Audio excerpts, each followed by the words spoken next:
मथुरा में यमुना एक्सप्रेसवे की service road पर एक लाल रंग का ट्रॉली बैग पड़ा मिला था, जिसमें एक युवती की लाश थी। रविवार तक उसकी शिनाख्त नहीं हो पाई थी, लेकिन एक अज्ञात फोन कॉल से उसके बारे में जानकारी मिली, जिससे पुलिस मामले की तह तक जा पहुंची। आयुषी यादव हत्याकांड का पर्दाफाश हो गया है। पुलिस के मुताबिक पिता ने ही गोली मारकर बेटी को मौत के घाट उतारा था। मां भी इस वारदात में साथी मानी जा रही है। वहीं वजह ये बताई जा रही है कि ससुराल में ना रहकर वह मायके में रह रही थी, जिसके चलते घर में उसका परिजनों से आए दिन झगड़ा होता था। पुलिस ने ऑनर किलिंग मामले की गुत्थी सुलझाते हुए बताया कि मृतक आयुषी के माता पिता दोनों गिरफ्तार कर जेल भेज दिए गए हैं, जबकि अपराध में इस्तेमाल कार और हथियार भी बरामद कर लिया गया है। 18 तारीख को एक लाल सूटकेस में एक युवती की डेड बॉडी मिली थी। उस युवती की डेड बॉडी को हम लोगों ने आइडेंटिफिकेशन किया, जो दिल्ली बदरपुर की रहने वाली है।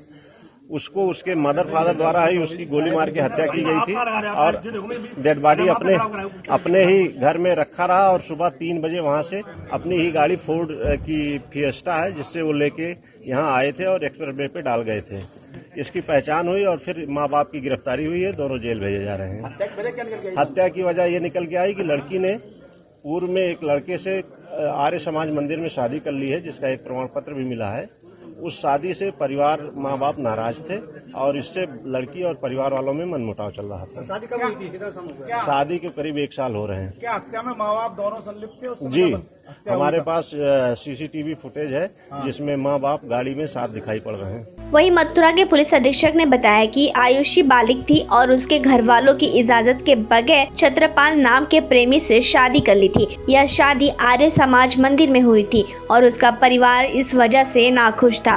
लाल काली बैग में एक महिला की डेड बॉडी है, बच्ची की। इस सूचना पर हमारी पुलिस गई और उसको शिनाख्त कराने का प्रयास की। क्योंकि शिनाख्त नहीं हो पाया तो इसके लिए काफी टीमें लगाई गई। करीब 14 टीमें इसमें लगी थी, जो लगातार शिनाख्त की कार्रवाई के लिए प्रयास कर रही थी। हम लोग भी अपने जो भी सूचनाएं थी या जो भी आकलन था, उससे ये लगा था कि ये लड़की हो न हो नोएडा या दिल्ली की ही तरफ की होगी। इसीलिए हमारी ज्यादातर फोकस दिल्ली की तरफ ही था। इसी में हमको मैनुअली एक इनपुट मिला कि ये बच्ची बदरपुर की रहने वाली है। इस सूचना पर हमारी टीम उसके घर तक पहुंच गई और वहां से उसके मां और उसका भाई को ले आए। कल उन्होंने उसकी पहचान की कि उनकी ही बेटी है। यहाँ तक तो मामला नॉर्मल ही था।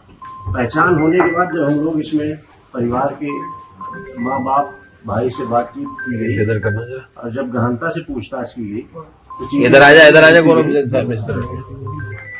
चीजें संदिग्ध होती गई और धीरे धीरे बातें खुलती गई। ये 17 तारीख को दिन में करीब 2 बजे के आसपास घर में ही अपनी लड़की को अपने जो लाइसेंसी रिवॉल्वर है इनकी, इसी से ही इन्होंने 2 गोली मारी थी और डेड बॉडी को घर में ही छुपा लिया। पन्नी खरीद के लाए सफेद, जिसमें उसको पैक किया और घर के ही एक सूटकेस में ट्रॉली बैग में उसको उन्होंने डाला और 18 तारीख सुबह 3 बजे के आसपास ये अपनी खुद की कार से, पिता और मां दोनों खुद की कार से हाईवे से लेके चले। हाईवे पे 5 बजे के आसपास हम लोगों ने इनकी गाड़ी को ट्रैक किया है, जहाँ ये क्रॉस हुई है पलवल वाला टोल, उस कोटवल वाला। उसके बाद ये एक्सप्रेस वे पे चढ़े हैं और वहाँ लाश को उन्होंने डाला है बैग को और उसके बाद ये एक्सप्रेस वे से वापस गए।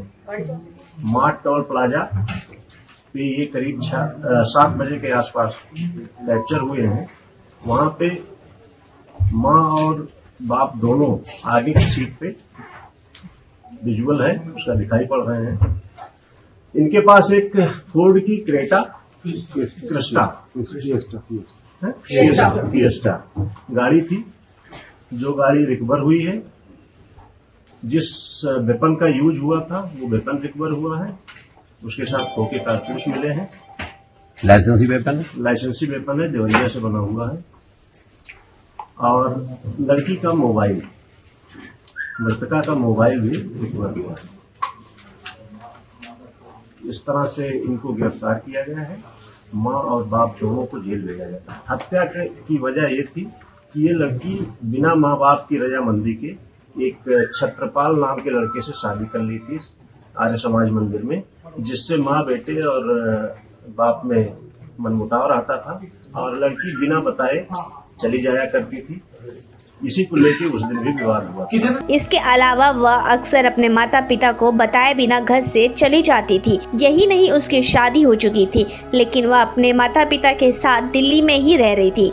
इसी बीच बिना बताए घर से गई आयुषी 17 नवंबर को वापस लौटी तो आयुषी के पिता नितेश यादव से झगड़ा हुआ। इस दौरान नाराज पिता ने आपा खो दिया और बहस के बीच बेटी को अपनी पिस्तौल से 2 गोलियां मार दी। इस घटना में आयुषी ने मौके पर ही दम तोड़ दिया था। इसके बाद पिता ने बेटी के शव को ठिकाने लगाने का दिमाग लगाया। इस वारदात में मां ब्रजबाला यादव ने भी साथ दिया। पहले दोनों ने रात को बेटी का शव अपने घर के बदरपुर दिल्ली के मोड़बंद गांव में रखा था। इसके बाद लाल रंग के ट्रॉली बैग में लाश को पैक करके अपनी कार से तड़के 3 बजे घर से निकले। फिर करीब 150 किलोमीटर दूर मथुरा जिले के राय इलाके में यमुना एक्सप्रेसवे की सर्विस रोड पर फेंक कर वापस दिल्ली लौट आया। गौरतलब है कि 18 नवंबर की सुबह लवारिश ट्रॉली बैग में पॉलीथीन से लिपटी लाश मिली थी। स्थानिक लोगों ने पुलिस को इस बारे में सूचना दी। केस दर्ज होने के बाद पुलिस की 24 टीमों को मामले की जांच में लगाया गया और उन्होंने हजारों मोबाइल फोन ट्रेस करना शुरू कर दिया। सैकड़ों सीसीटीवी कैमरे के फुटेज भी खंगाले, सोशल मीडिया का इस्तेमाल भी किया और मृतक की पहचान के लिए दिल्ली में पोस्टर भी लगाए, जिसके बाद अज्ञात फोन कॉल से राज का खुलासा हुआ। हालांकि आयुषी के बारे में पुख्ता जानकारी रविवार सुबह एक अज्ञात कॉलर से मिली और बाद में उसकी मां और भाई ने तस्वीरों के जरिए उसकी पहचान की। पुलिस की टीमें दोनों को शवगृह में लाई। उन्होंने पुष्टि की कि यह आयुषी का ही शव है। एसीपी के मुताबिक मां ब्रजबाला यादव ने भले ही अपनी बेटी को गोली नहीं मारी हो, लेकिन वह शव को ठिकाने लगाने में शामिल थी और अपने आरोपी पति के साथ कार में मथुरा गई थी, इसलिए उनको भी आरोपी बनाया गया है।